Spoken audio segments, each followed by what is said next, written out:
우리 한국은 이 자살률이 낮은 편이에요, 높은 편이에요? 뭐 OECD 국가 중에 몇 등이라 그러죠? 1등? 우리는 1등 아니면 꼴찌. 근데 그 중에 이제 노인 자살률이 제일 높은 줄 우리는 생각했어요. 근데 얼마 전부터 이게 심각한 문제인데 이 20대들 이 자살률이 그 넘버원이 됐어요. 우리 한국 사회에서. 그래서 많은 전문가들이 왜 이럴까? 그래 내린 결론은 우리 청년들이 이 불안한 정서를 가지고 살아간다는 거예요. 그래 이 불안한 정서가 왜 생기는가? 그냥 시간이 충분하다면 다른 얘기를 좀 할 수 있겠는데, 그것은 내가 큰 자라고 생각하면은 이 불안한 정서가 막 확대됩니다.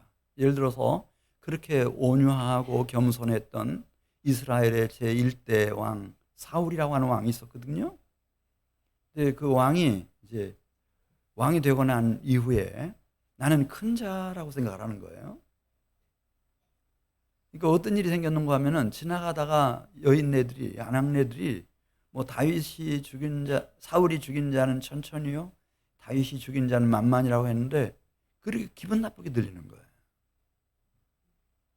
그냥 받아들이면 될 것을 내가 큰 자인데 왜 나에게는 천천만 돌리고 이세 아들 다윗에게는 그 어린 소년에게 만만을 돌리냐. 그때부터 시기하고 질투하고 미워하고 증오하고 평생을 그렇게 대적자가 돼서 살다가 악령에 사로잡혀 버려요. 그 다음부터는 심지어 하나님의 그 선지자 사무엘이 와서 무슨 얘기를 해줘도 귀에 안 들어와요. 하나님의 말씀도 완전히 거역하는 거예요. 그러다가 전쟁에서 패하고 자결해서 죽죠. 너무 불안해가지고. 이 불안해하면 막 우울감에 사로잡히고 우울증에 걸려들고 극단적인 선택을 하게 되고. 그래서 오늘 33절에 있는 말씀 보면 예수님은 이 땅에 지금 살아있는 그리고 앞으로 살아갈 자기 사람들에게 그 호칭을 하는데 작은 자들아 이렇게 말씀하십니다. 작은 자들아. 이게 뭐 단순히 키가 작다, 나이가 어리다 그런 뜻이 아니에요. Little children이라는 뜻이에요. My children. 아직 뭐 힘도 약하고 너무 여러 가지가 미비하고 너무 부족해서 보호자 없이는 살아갈 수 없는 상태. 작은 자들아 이렇게 말씀하는 거예요. 이것이 나의 모습이라고 하는 것을 깨달으면 복이 있는 거예요. 근데 이런저런 이유로 내가 큰 자다? 그러면 그때부터 불안해지기 시작하는 거예요. 솔로몬이라고 하는 왕이 있었죠. 솔로몬이 다윗이 죽고 난 이후에 이제 그 이스라엘 나라의 통일 이스라엘 나라의 3대 왕으로 취임을 하잖아요. 그런데 그가 하나님의 귀여움을 가장 많이 받고 은혜와 복을 많이 받은 때가 언제인지 아세요? 그때였어요. 20살에 왕위에 올라요. 왕위에 올랐을 때 그는 하나님 앞에 이렇게 기도해요. 나의 하나님 여호와여, 주께서 이 종으로 아버지 다윗을 대신하여 왕이 되게 해주셨지만은 종은 작은 아이입니다. 그때 그 작은 아이라는 말을 써요. 저는 작은 아이입니다.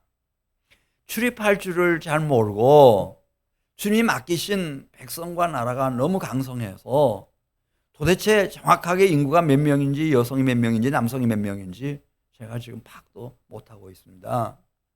또 이 국민들 사이에서 생겨나는 문제들을 그때는 왕이 최고재판장이었거든요. 최고재판장으로서 제대로 판결을 내릴 수 있는 지혜도 없습니다. 작은 아이 같은 저에게 지혜를 주십시오. 이것을 하나님 아버지가 좋게 여기셨다는 거예요. 너무 기뻐하셨어요. 왕이 돼가지고 나를 작은 자라고 하는 사람은 못 봤거든요. 근데 통일 이스라엘의 왕이 돼가지고 나를 작은 자라고 하니까 하나님이 그에게 지혜도 주시고 총명도 주시고 필요한 것 다 주셨어요. 할렐루야.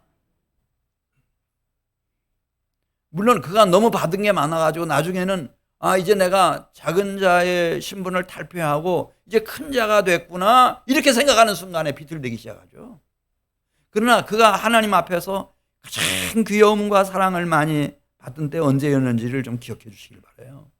하나님, 저는 왕은 왕입니다. 그렇지만 저는 작은 자입니다. 작은 자입니다.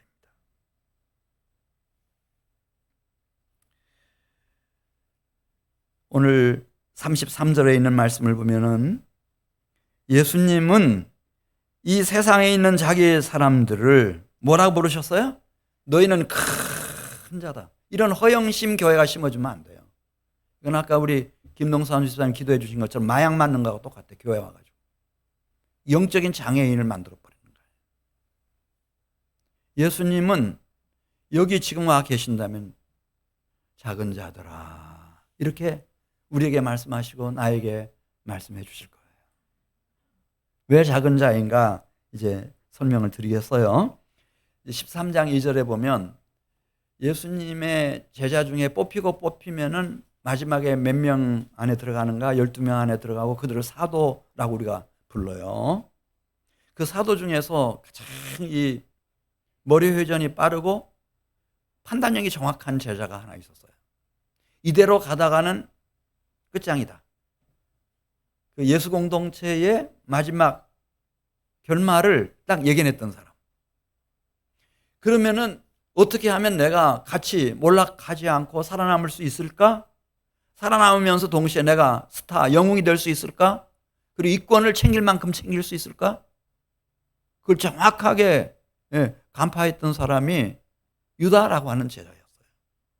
유다. 그런데 13장 2절에 보면은 그냥 얼른 보면 유다가 원체 지능이 높고 판단력이 정확한 사람이어서 뭐 당연한 결론이다 이렇게 생각할지 모르지만 그 유다의 마음을 다 읽고 계신 주님은 이렇게 썼어요. 요한을 통해서 2절 마귀가 벌써 시몬의 아들 가룟 유다의 마음에 무엇을 넣어줬다 그랬죠? 예수를 팔 생각을 쑥 집어넣어줬다는 거예요. 그걸 전혀 모르죠. 왜? 작은 자니까. 너무 어설프니까 몰라요. 마귀가 가지고 놀죠. 이게 자기 생각인지 마귀가 넣어준 생각인지를 분별을 못하니까. 그건 유다니까 그렇죠. 다른 제자들은 어땠을까요?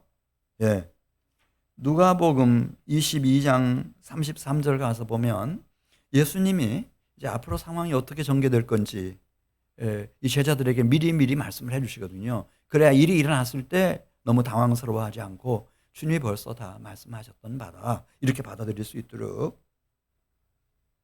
그 예수님 얘기를 듣고 베드로가 이렇게 말해요. 주여,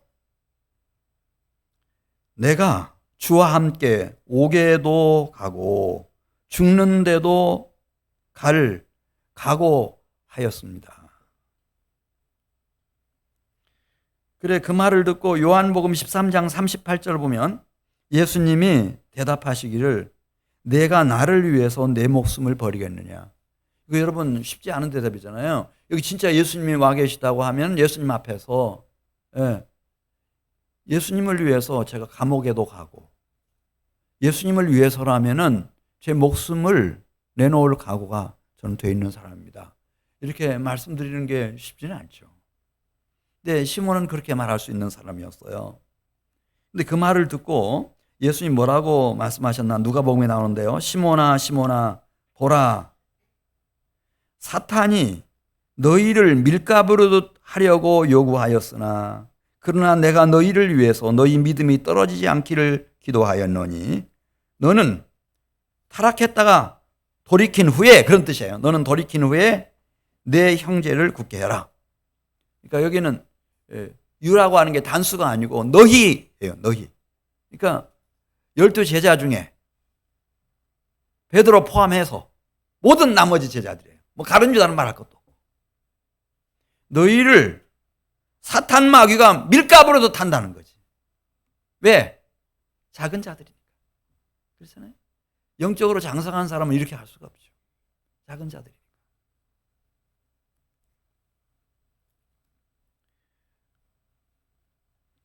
그래 예수님은 이 세상에 있는 자기 사람들에게 자기 분수를 알도록 그 호칭을 사용할 때 큰 자라고 말씀하지 않습니다. 바울도 그런 말씀하잖아요. 고린도전서 10장 12절입니까? 선줄로 생각하는 자는 뭐 조심하라 했죠? 이거 뭐 한 방에 날아가 버려요. 한 방이면 끝나. 사탄 마귀가 아무것도 안 해요. 그러면 지금부터 진짜 성인이 된 사람, 아직 힘도 없고 분별력도 없고 그렇게 미약한 어린아이가 아니고 진짜 성인이 된 사람은 어떤 모습일까? 요한복음 13장 5절에 나오잖아요. 요한복음 13장 5절. 이분은 선생이 되고 주님이 돼서 제자들의 발을 씻겨주시고 수건으로 그 제자들의 발을 다 닦아주시고 마지막 순간 만찬을 베풀어서 제자들이 먹는 거 마시는 거 다 식사시중 드시고. 네. 그런데 그 27절에 있는 말씀 보면은 예수님이 주시는 떡을 받아 먹은 제자 중에 한 사람은 사탄이 그 속으로 쏙 들어가 버렸다는 거예요. 생각이 들어온 게 아니고 사탄이 아예 그냥 점령해 버리는 거죠. 쑥 들어갔대. 그래서 13장 30절 말씀 같이 읽어요. 유다가 그 떡조각을 받고 곧 나가니 밤이러라. 이게 상징하는 의미가 크죠. 예수 공동체에 칠흑 같은 흑암이 이제 몰아치는 거예요.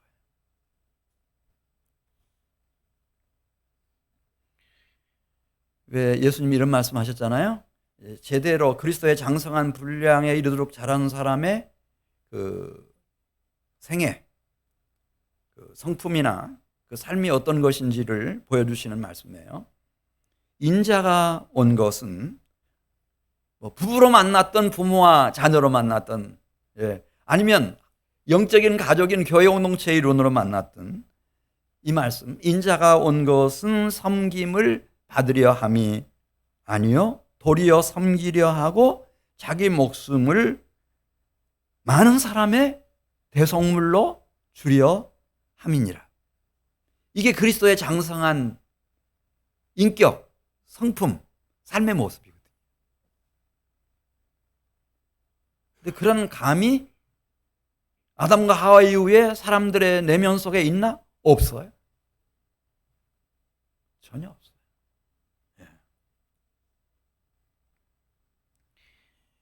예수님은 이 불비한, 이 미약한 리틀 칠드런, 작은 자들, 이 작은 자들의 발을 씻겨주시고 닦아주시고 마지막 밤, 마지막 식사 자리에서 식사시중 다 드시고 자기 사람들을 사랑하시되 끝까지 사랑하시고 난 이후에 뭐라고 말씀하시는지 지금 이제 마귀에게 사로잡혀서 흑암 속으로 사라져버린 가룟 유다 우리 생각하면 되겠어요. 그 순간입니다. 그 순간 예수님은 놀라운 선언을 하십니다. 13장 31절 말씀 같이 봅니다. 그가 유다가 나간 후에 예수께서 이르시되 지금 인자가 무엇을 받았다고 했죠? 영광을 받았고 하나님도 인자로 말미암아 영광을 받으셨도다. 그렇게 말씀하십니다.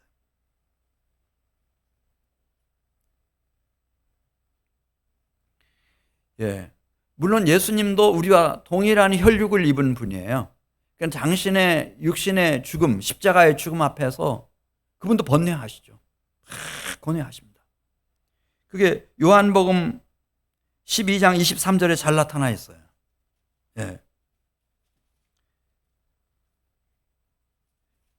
요한복음 12장 27절 먼저 보겠어요.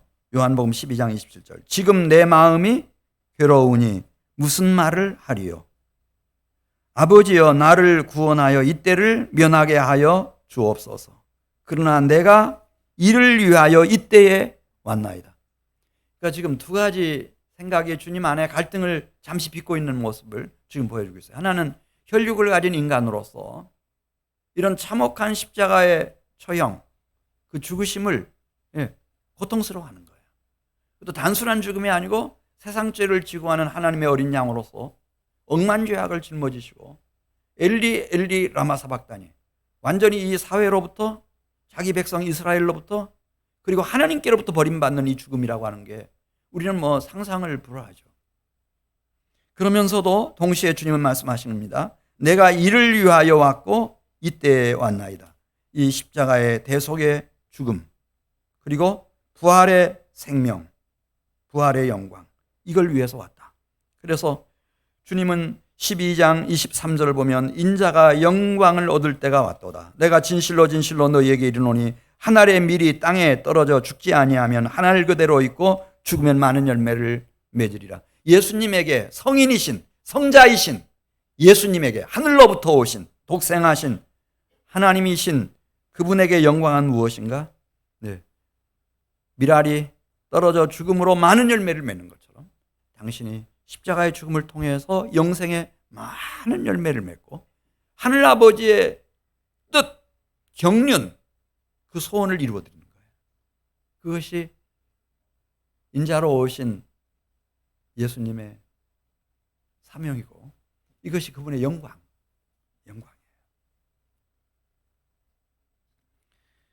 그래서 예수님이 겟세마네에서 마지막 기도할 때도 처음에는 이제 가장 진솔하게 한 인간으로서, 온전한 인간으로서 자신을 위한 기도를 드리다가 마지막 기도는 이렇습니다.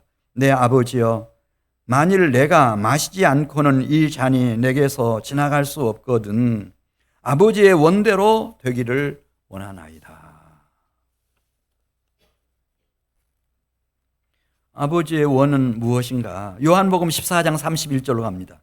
요한복음 14장 31절. 오직 내가 아버지를 사랑한 것과 아버지께서 명하신 대로 행하는 것을 세상이 알게 하려 함이로라. 성인이신, 정말 거룩한 성자이신 이분의 소원이라고 하는 것은 31절에 나와 있는 것처럼 하늘에 계신 아버지를 사랑하는 겁니다. 그리고 그분이 나는 그분의 명령이 영생인 줄 아노라 그렇게 선언했던 것처럼 아버지의 명하신 것을 지켜 행하는 겁니다. 이게 사명입니다. 자기에게 온 사명. 이걸 성취하는 것이 영광입니다. 자신의 영광이고 하늘아버지의 영광입니다. 이런 깨달음을 제자들이 가지고 있나? 근처에도 가지를 못하는 겁니다. 그러니까 예수님은 세상에 있는 자기 사람들을 부르실 때 큰 자라고 부르지 않습니다. 성인이라고 하지 않습니다. 작은 자, 작은 자들아 이렇게 말씀하시는 겁니다.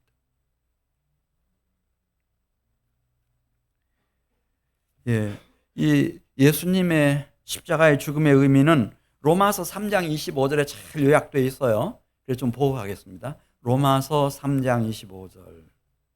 로마서 3장 25절. 너무 중요한 로마서의 요절 중에 하나인데요. 이 예수를 하나님이 십자가에서 흘리신 피로써 믿음으로 말미암는 속죄제물 화목제물로 세우셨으니 이는 그 이유는 하나님께서 지금까지 길이 참으시는 중에 전에 지은 죄를 간과하심으로 참아주셨으므로 마침내 자기의 아들의 대속의 희생을 통해서 당신의 의로우심을 나타내려 하심이니 곧 이때에 자기의 의로우심을 나타내사 자기도 의로우시며 또한 예수 믿는 자를 의롭다 하려 하심이니라. 아담과 하와 이후에 우리 인류가 쌓아놓은 모든 채무를 다 갚아야 되는 거예요. 이 죄값을 다 치러야 되는 거예요. 근데 어떻게 치르셨나? 당신의 품속에 계시던 가장 사랑하는 아들 독생자 예수를 보내셔서 그분의 피값으로, 심지어 이사야 53장에 보면 영혼까지 속건제물로 내주셔서 죄를 다 갚아 버리심으로써 하나님도 의로우신 하나님이 되시고, 그리고 그 그리스도 예수를 믿는 사람들이 다 의롭다함을 받도록 주님께서 그렇게 경륜하셨어요. 그렇게 역사를 이끌어 오신 거예요. 따라서 예수님께서 하늘의 미랄이 되고 이 세상 죄를 지고하는 하나님의 어린 양이 되어 십자가 위에서 당신의 살이 찢겨지고 피가 쏟아져 나오고 영혼이 속건제물로 바쳐진 것은 요한복음 13장 32절 보면 하나님 아버지를 영광스럽게 하는 거예요. 왜냐하면 하나님 아버지의 뜻을 이루어드린 거니까. 그 구원의 경륜을 성취하고 실현한 사건이었으니까. 그래서 32절에 이렇게 썼어요. 만일 하나님이 그로 말미암아 영광을 받으셨으면, 아들 예수 그리스도의 십자가의 희생을 통해서 영광을 받으셨으면 하나님도 자기로 말미암아 그 아들에게 영광을 주시리니 곧 주시리라. 그것이 골로새서 1장 13절에 있는 말씀을 보면은 이 아들이 지극정성으로 아버지 하나님을 공경하고 아버지의 뜻을 소원을 이루어드렸기 때문에 골로새서 1장 13절에서 아버지도 사랑하는 아들 예수 그리스도의 나라, 이것을 세워가시는 것이 하나님 아버지의 첫 번째 소원이에요. 이게 염원이에요. 그분이 오시고 난 이후에 세상 끝날까지 이 땅 위에다가 당신의 사랑하는 아들의 나라를 세워가는 일입니다. 요한복음 17장 3절, 제가 좋아하는 말씀인데요, 영생이 무엇인지 이렇게 설명했어요. 영생은 곧 유일하신 참 하나님과 그가 보내신 자 예수 그리스도를 아는 것이니라. 예수님이 유일한 성인으로 그리고 거룩한 성자로서 하늘 아버지를 공경했어요. 오직 참되신 하나님 한 분을 공경했어요. 그 하나님 아는 것, 이거 영생이고, 그 다음에 하나님이 그 아들을 그렇게 사랑하세요. 그래서 이 땅 위에, 이 세계 안에, 이 역사 속에 세상 끝날까지 당신의 사랑하는 아들의 나라를 세워가시는 거예요. 그러기 위해서 교회를 지금 세워가시고 계시는 거죠. 여기서 그리스도의 백성들이 출현하도록 일하고 계셔요. 영생은 곧 유일하신 참 하나님과 그가 보내신 자 예수 그리스도를 아는 것이니이다. 그렇게 말씀했습니다. 따라서 이 그리스도 예수를 만난 사람들은 자라나서 결국은 어떤 수준에 도달해야 되는지, 요한복음 13장 34절입니다.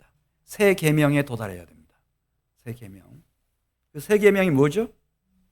우리 13장 34절 말씀을 같이 읽습니다. 새 계명을 너희에게 주노니 서로 사랑하라. 내가 너희를 사랑한 것 같이 너희도 서로 사랑하라. 너희가 서로 사랑하면 이로써 모든 사람이, 요한복음 17장에 잘 나와 있어요. 이 모든 사람이라는 것은 아직 예수님 믿지 않고 교회 밖에 있는 이 세상 모든 사람들이 너희가 내 제자인 줄 알리라. 이 세상에는 사랑이 사실은 없거든요. 왜 결혼했나? 내 행복을 위해서 결혼하는 거죠. 네. 그런 거 말고, 내가 너희를 사랑한 것 같이, 내가 예수님 믿지 않았을 때, 하나님과 원수를 행하고 있었을 때, 죄악 가운데서 좌절과 절망 속에 내가 던져져 있었을 때, 그때 나를 위해서 당신의 살과 피와 영혼까지 다 내어주신 그 사랑 말입니다. 내가 너희를 사랑한 것 같이 사랑하는 이 사랑, 이것이 만일 부부 사이에 있다, 우리 부모님과 자녀들 사이에, 우리 가정 안에 있다, 그러면 그냥 형제들 간에 온 집안에서 다, 그 마을에서 다 두드러지죠. 이야, 여기 사랑으로 세워진 부부가 있네. 사랑으로 세워진 가족이 있네. 만일에 이 교정동의 가장로 10, 여기 내가 너희를 사랑한 것 같이 너희도 서로 사랑하라 하는 이 세 계명으로 우리가 영적인 하나님의 가족이다 이런 생각을 가지고 섬기는 공동체가 하나 출현했다고 생각해 보세요. 아마 집중시킬 겁니다. 모든 이목을.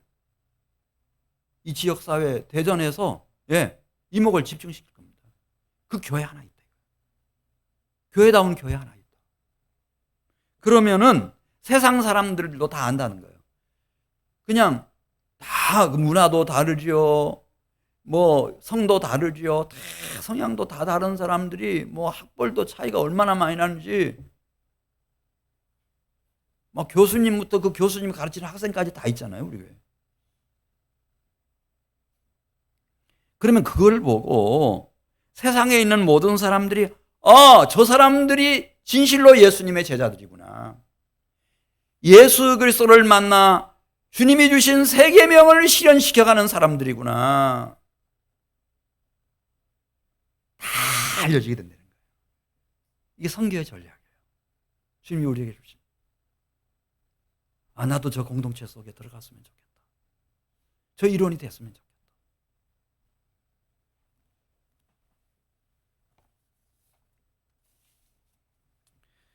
그래서 거기까지 도달하려면은 예수님이 볼 때 이 사도들이라고는 하지만은 너무 터무니없이 부족하니까 주님은 그들을 너희 다 자라나는 성인이다 그렇게 말씀하시지 않고 작은 자들아 이렇게 말씀하실 겁니다. 작은 자들아.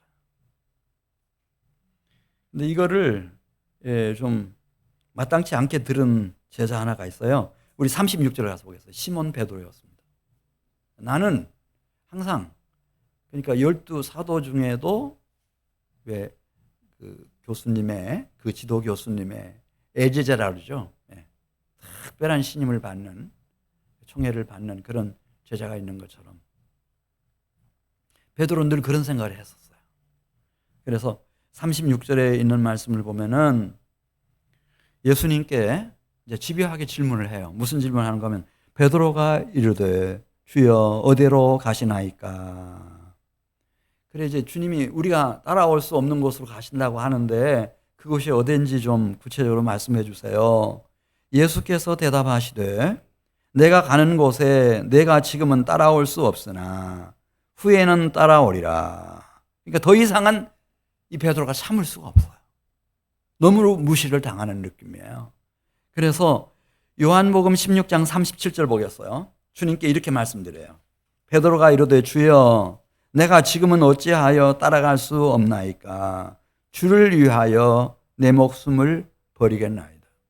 누가복음에 보면 내가 뭐 감옥이면 감옥, 뭐 형장이면 형장, 끝까지 죽음이면 죽음, 제가 따라가겠습니다. 근데 왜 따라올 수 없다고 말씀하십니까? 그러니까 예수님이 38절에 내가 나를 위하여 내 목숨을 버리겠느냐? 내가 진실로 진실로 내게 이르노니 닭 울기 전에 이 밤이 새기 전에 말이에요. 내가 나를 어떻게 한다고 했어요? 3번 부인하리라. 예수님은 유다의 마음을 다 읽고 계세요. 제자들의 그 마음 상태를 다 지금 보고 계셔. 유다가 이 시몬 베드로가 막 이렇게 큰 소리 치지만은 이제 이 밤이 새기 전에 무슨 짓을 할 건지 다 알고 계셔요. 그러면은 이 바보들만 예수님이 골라서 뽑아놓았나? 그건 아니에요.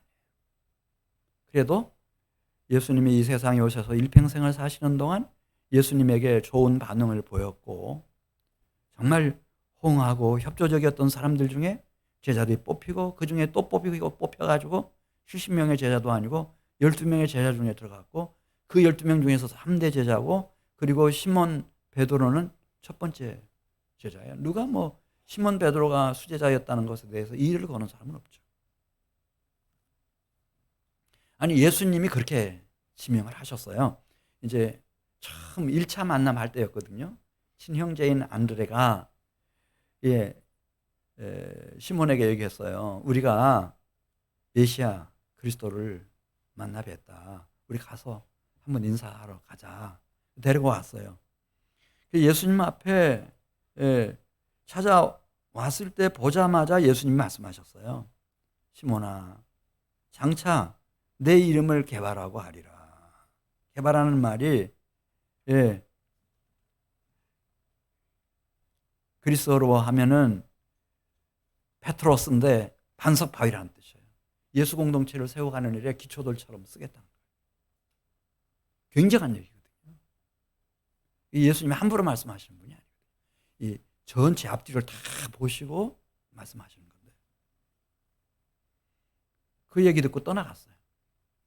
물고기만 열심히 잡고 예전처럼 똑같이 살아가요. 못 알아들어요. 그러니까 2차 만남은 누가복음 8장에 나오는데요. 예수님이 신방을 가세요. 밤새 고기 잡고 고기 손질하고 있는데 나오질 않아. 밖으로 나와야 얘기를 하겠는데. 그래서 얼마나 기다렸는지 오히려 오가던 사람들이 예수님인 줄 알고 예수님 주변에 모여들기 시작했고 많은 사람들이 이제 그 자리에 모였습니다. 그때 예수님께서 시몬의 배에 의도적으로 올라오셨던 것 같아요. 배를 타셨어요.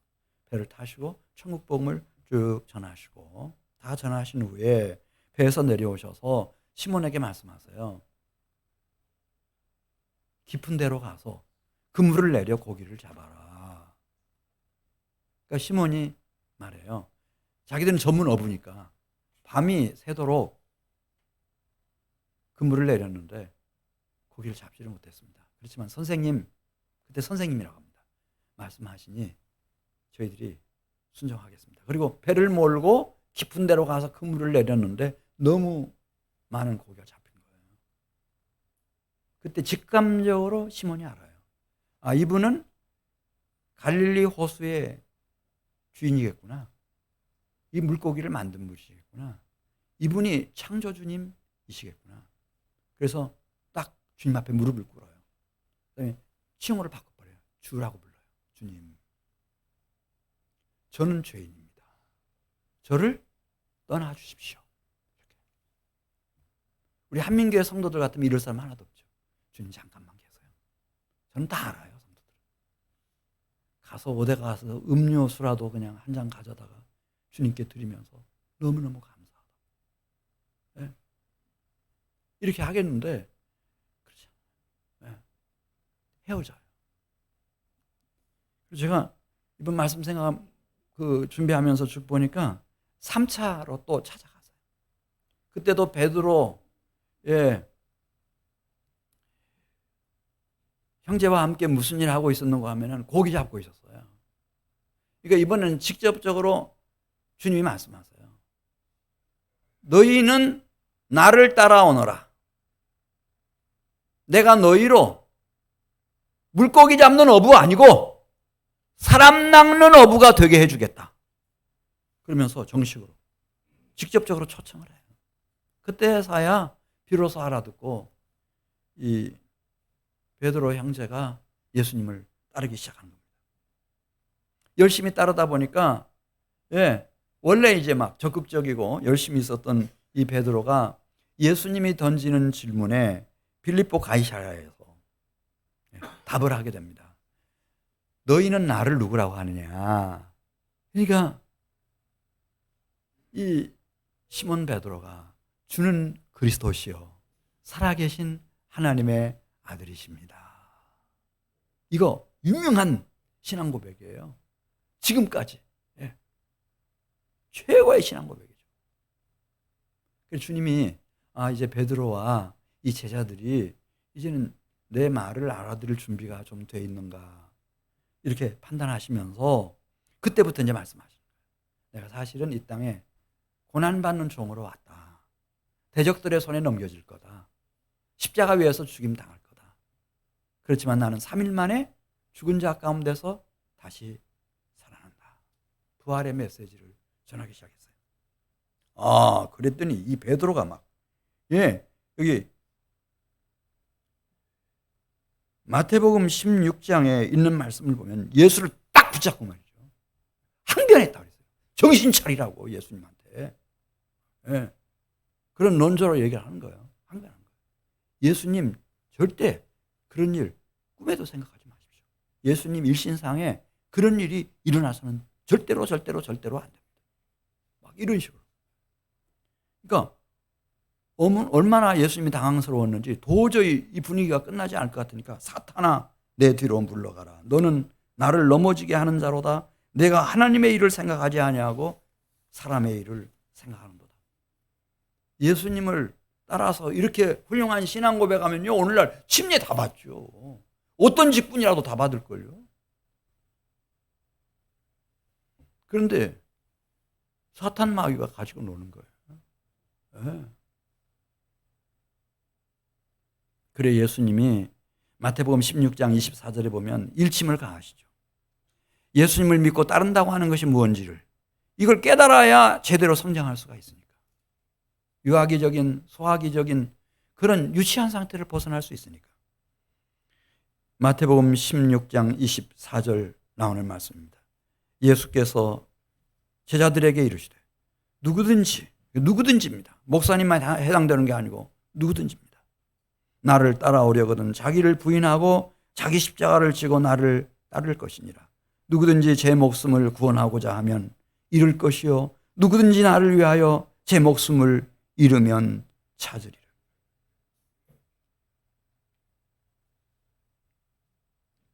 이런 진리, 계시의 진리고 하나님 나라의 진리인데 이걸 깨달으려면은 아직 사도들이 아직도 멀었어요.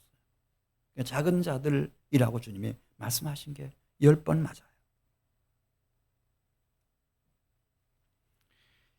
그래 이제 3년 동안 예수님하고 동고동락을 했잖아요. 예수님이 직접 양육을 했어요. 그래서 잘 됐나? 마지막 저녁이었습니다. 예수님이 너무 힘드셨어요. 부탁합니다. 12 제자들에게 모두 할 수 없어서 3대 제자 베드로, 야고보, 요한 너희는 여기 자지 말고 내 곁에선 좀 우리 깨어서 같이 기도 좀 하자. 그랬더니 첫 번째 기도 드리고 예수님 보니까 다 자고 있는 거예요. 자고 있어. 예수님이 너무 안타까워서 말씀하셔요. 너희가 나와 함께 1시간도 이렇게 깨어 있을 수 없더냐? 시험에 들지 않게 깨어 있어 기도하라. 마음에는 원이로되 육신이 약하도다 하시고. 그걸 끌려가는 거예요. 예수님이 끌려가셨죠. 다른 제자들 다 예수님 버리고 달아났어요. 근데 양심의 가책이 느껴졌는지 멀찍이서 따랐다고 그랬어요. 성경에 보면. 이 시몬 베드로가 가야바의 집적을 향해서 걸어가다가 어느 순간에 그 집들 안으로 들어갔어요. 궁금했던가 보죠. 예수님이 어떤 판결을 받으실지. 그런데 거기서 예수님을 3번 부인해요. 누가복음에 보면 그 부인하는 소리가 얼마나 컸는지 그 시몬 베드로가 저주하며 맹세하며 나는 그 사람을 알지 못한다. 이렇게 했을 때 예수님의 시선과 베드로의 시선이 맞닿았다는 거예요. 너무 크게 막 베드로가 그렇게 치니까 그때 달기 불었어요. 심히 통곡했다고 했습니다. 베드로가 나의 모습이 이런 모습이라고 하는 것을 꿈맨들 생각했겠어요? 예수님만 그걸 알고 계셨어요. 작은 자들아.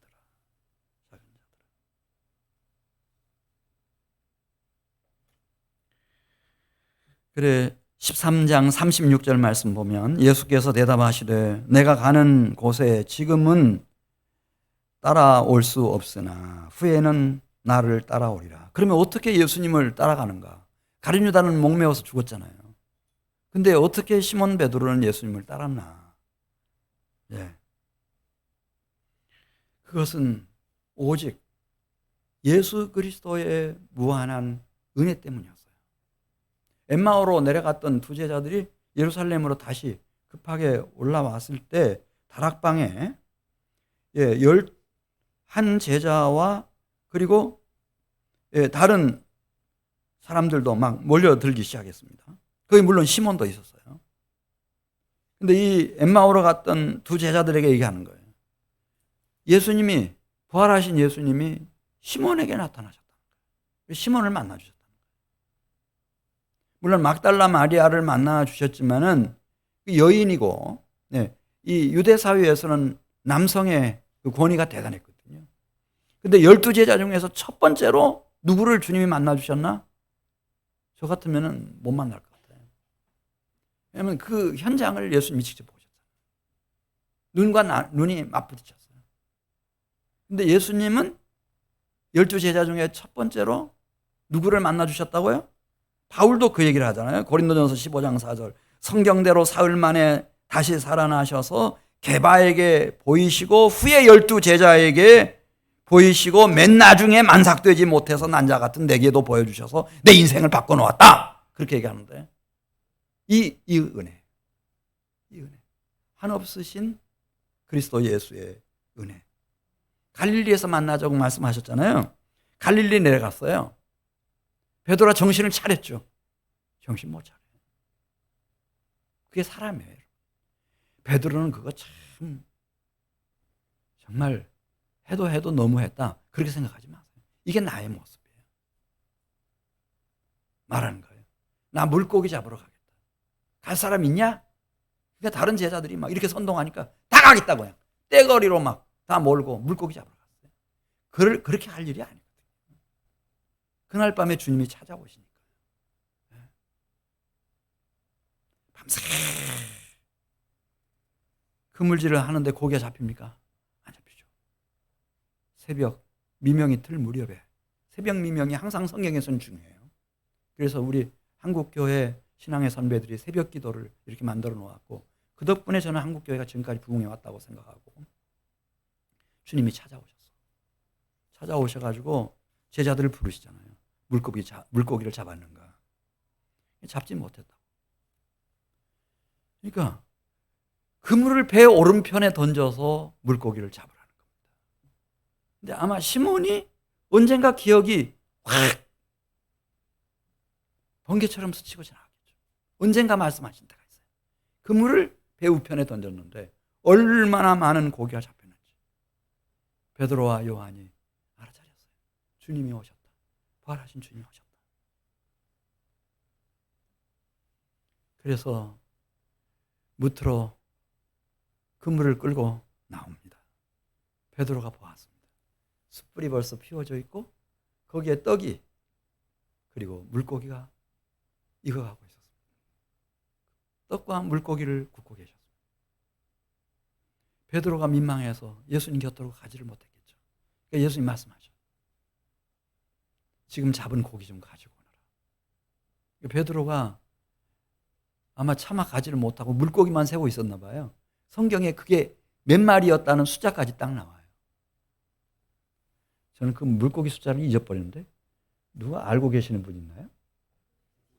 왜 그런 건 외우고 다니십니까? 153마리 맞아요? 그랬다는 거예요.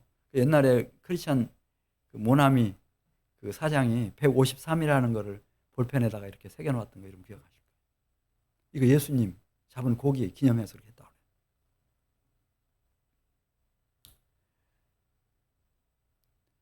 그래, 바로 그거예요. 그러니까 예수님이 언젠가 베드로에게 제 발 못 씻깁니다. 내 발을 내가 씻지 왜 예수님이 제 발을 씻기십니까? 안 됩니다. 그랬을 때 주님 말씀하시죠. 내가 하는 것을 내가 지금은 알지 못하나 이후에는 알리라. 내가 너를 씻어주지 아니하면 내가 나와 상관이 없느니라. 발을 씻겨주시는 거야. 한없이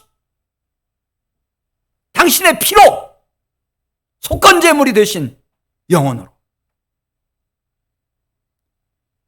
한없는 그리스도 예수의 은혜. 이 은혜.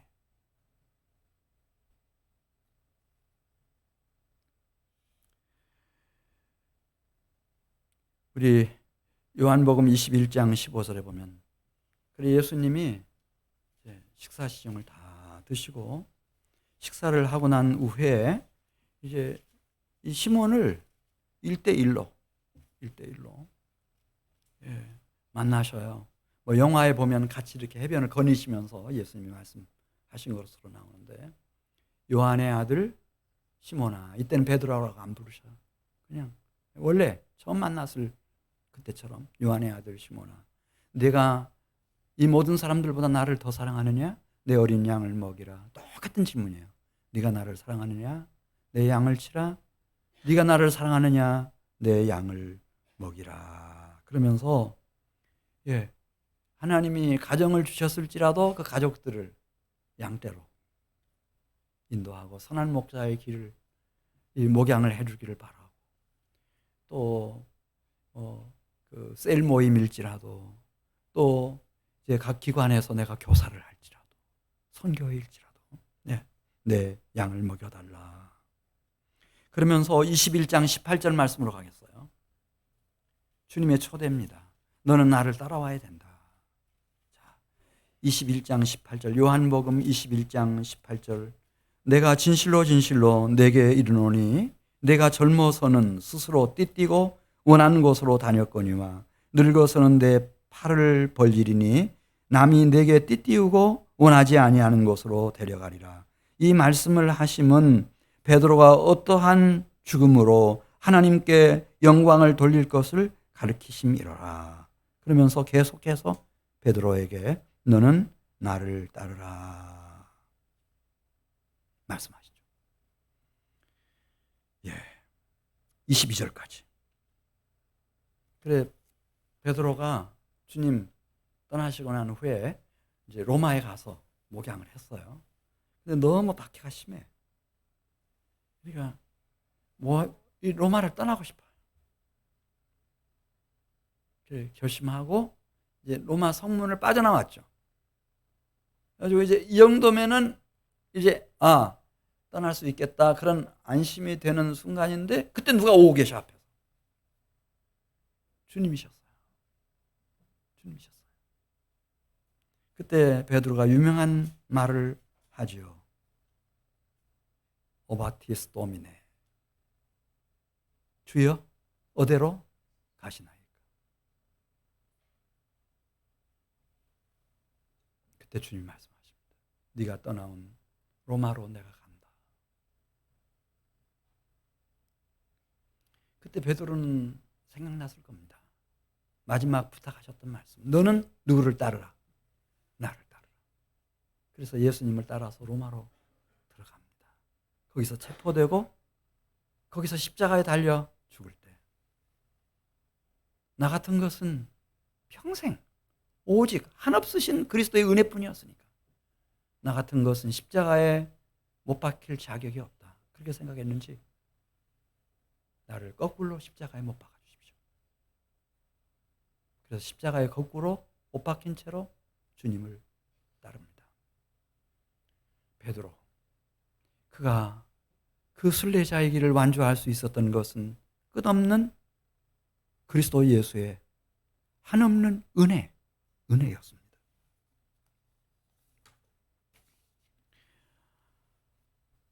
바울도 그런 얘기를 합니다. 바울은 이제 베드로처럼 막 갈릴리 출신도 아니고, 그는 유대 사회 1% 안에 드는 상류계급 출신이었습니다. 태어나면서 로마 시민권을 가지고 있었고, 바리새인 출신이고, 그것도 13살 때 예루살렘에 유학 와가지고 가말리엘 문화생으로서 아마 수석 졸업한 사람으로 보여집니다. 사내들인 공회가 인정하는 최고의 엘리트 청년이었습니다. 근데 그도 이렇게 말합니다. 내가 나된 것은 하나님의 은혜로 된 것이니 내게 주신 그분의 은혜가 헛되지 아니했다. 그러면서 오직 나와 함께 하신 하나님의 은혜로라. 하나님의 영원하신 사랑. 아브라함의 일평생 꿰뚫고 흐르는 그 사랑은 아버지 하나님의 영원한 사랑이었습니다. 아브라함 거짓말도 하고 자기 아내 막 엉뚱한 사람들한테 내주기도 하고 별짓 다 했습니다. 야곱 말할 것도 없습니다. 모세, 삼손, 다윗, 히스기야, 요시야, 모든 선지자들, 하나님의 종들 다 마찬가지입니다. 그들의 일평생을 관통해서 흐르고 있는 것은 아버지 하나님의 영원하신 사랑이었습니다. 그리고 하나만 더 말씀드리겠습니다. 사도행전 20장 22절에 있는 말씀을 보면은 그리스도 예수를 진실로 믿는 사람 속에 오셔서 내주하시는 성령님의 완전하신 사역입니다. 보라, 이제 나는 성령에 매여 예루살렘으로 가는데 거기서 무슨 일을 당할는지 알지 못하노라. 오직 성령이 각 성에서 내게 증언하여 결박과 환난이 나를 기다린다 하시나. 성령에 이끌림 받은 바울은 나의 생명조차 조금도 하나님의 은혜의 복음을 전할 수만 있다면 귀한 것으로 여기지 아니하노라. 그러면서 로마에서 그는 목배임을 받아서 순교함으로 예수님을 따릅니다. 무엇이 바울을 그 순례자의 길을 완주하도록 만들었나? 아버지 하나님의 영원하신 사랑이었습니다. 그리고 그는 내 안에 내주에 계시는 성령님의 완전하신 사역, 역사였습니다.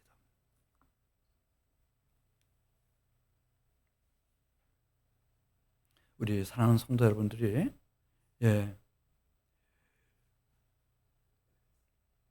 이 하나님의 영원하신 사랑, 예수 그리스도의 한없으신 은혜, 성령의 완전하신 역사하심, 여기 이 안에 거하셔야 됩니다. 저는 어렸을 때 누구에게서 들었는지는 잘 모르겠습니다. 그러나 그때는 너무 가난하고 너무 살기 힘들어서 그랬는지 모르지만 누구에게서부터 그런 말을 들었습니다. 예수를 믿고 교회를 다니면 어떤 환난도 없다고 하는 것처럼 들었습니다. 그런데 요한계시록 12장 13절에 보십시오. 제가 직접 성경을 읽고 연구하면서 그게 아니었습니다. 용이 자기가 하늘에서부터 땅으로 내쫓긴 것을 알고 남자를 낳은 여자를 박해하는 장면이 이제 요한계시록 12장 13절부터 나옵니다. 그 여자는 누군가? 그 여자의 남은 자손을 보면 알 수 있습니다. 그 여자의 남은 자손 곧 하나님의 계명을 지키며 예수 그리스도의 증거를 가진 자들, 성도들입니다. 신실한 그리스도인들. 이 그리스도인들을 용, 사탄, 마귀가 위협하고 협박하고 공격하고 밀가루 듯이 가지고 놉니다. 언제까지 이 사탄의 역사가 계속되나? 요한계시록 끝날 때까지. 요한계시록 20장 9절 가서 보면 천년왕국이 끝나갑니다.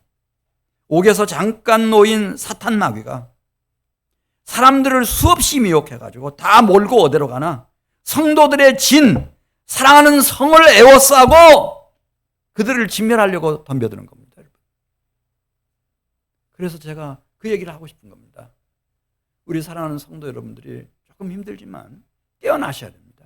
그래서 내가 큰 자가 아니고 작은 자들아 말씀하신 것처럼 정직하게 나는 작은 자라고 하는 것을 인정해 주시기를 바랍니다.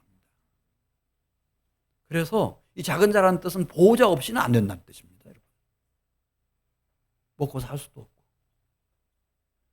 어떻게 살아가야 되는지도 전혀 모르는 사람, 리틀 칠드런입니다. 작은 자인 겁니다. 그래서 나에게는 영원한 신랑이신 예수 그리스도의 한없는 은혜, 하늘에 계신 나의 아버지 하나님의 영원한 사랑, 나의 약점, 나의 실수, 나의 허물, 나의 죄악까지라도 선으로 다 바꿔놓으시는 보혜사 성령님의 완전하신 역사하심 속에 들어가야 됩니다. 제가 왜 사랑하는 한민교회 성도들을 막 힘들게 하려고 이렇게 하는 거 아닙니다.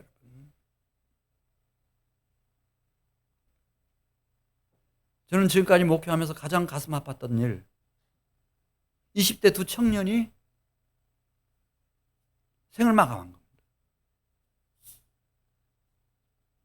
그래서 주님 앞에 제가 목사로서 너무 송구하다고 죄송하다고 말씀드릴 때마다 주님이 들려주시는 말씀입니다. 그러면 이제부터라도 정신을 차리고 깨어나서 너에게 맡겨진 양떼들을 그냥 이 세상에 방치해 놓지 말고 어떻게 해서든지 우리 주 예수 그리스도의 한없는 은혜, 아버지 하나님의 영원한 사랑, 보혜사 내주하시는 성령님의 완전하신 역사 속으로 이끌어라. 꼭 이끌어달라. 주님이 계속 말씀해 오십니다. 저는 사실은 실패한 목사입니다. 그렇게 귀한 그날도 얼마나 착한지, 예. 그 두 청년을 생각하면 저는 하나님 앞에서 할 말이 없는 사람입니다.